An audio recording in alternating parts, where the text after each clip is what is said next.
بيحصل على جائزة فاتن حمامة للتميز. هو فنان مصري للنخاع، وصل بمصريته للعالمية.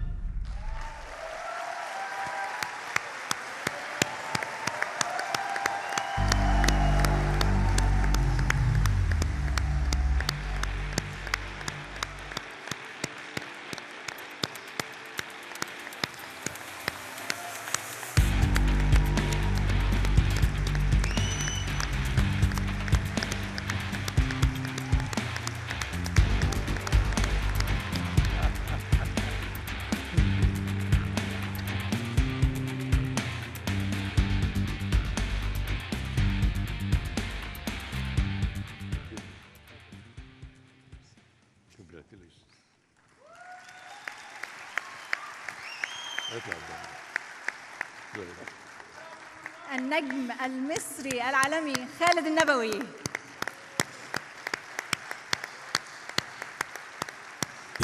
قلنا يعني ادوارك ما شاء الله المهمه كتيره جدا على كل المستويات. نقينا منهم 5 ادوار. اتكلمنا في القشور كده عن اول دور منهم وهو المهاجر مع يوسف شاهين 94. الشخصية الرام في المهاجر مش مجرد الشاب اللي جاي من على اطراف مصر. الشخصية بتمر ب3 مراحل في العمل، وانت كنت صغير قوي على فهم فكرة تطور شخصية على الشاشة وتطور مشاعر وتطور شكل. ازاي اتعاملت مع المسألة دي؟ ده كلام كويس. الاول في تدريب كبير حاصل 4 سنين في المعهد، مش بس جوه المحاضره ولا الفصل ولا السكشن، لا في تدريب تاني، في انك بتشوف افلام، في انك بتحضر مهرجان السينما. وانا مدين لمهرجان السينما لاني في اسبوعين كنت بشوف من 50 ل 60 فيلم. في تدريبك انت على نفسك وقرايتك، وفي مجهودك بقى لما بيجي لك شخصيه زي دي بتعمل ايه.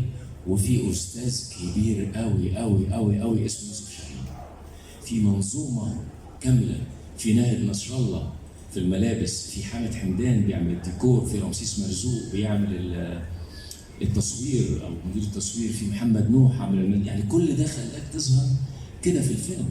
في كاست ممثلين كبير جدا. فإنما أنا كنت مشغول بحاجة هي اللي كان عليا أعملها. رام اللي عايز يغير مصيره، هذا البدوي الصحراوي اللي علامه يعني محدود بمكان معين وبناس معينين، وعايز يتعلم وعايز يروح للحضارة، وكان قد الحضارة لما راح وفهم إنه يدخر في يسره لأيام عسره، وهي دي الحضارة الحقيقية. فرام ده اللي قادر يغير مصيره، محتاج قوة إرادة خرافية بيعدي كل الأهوال دي.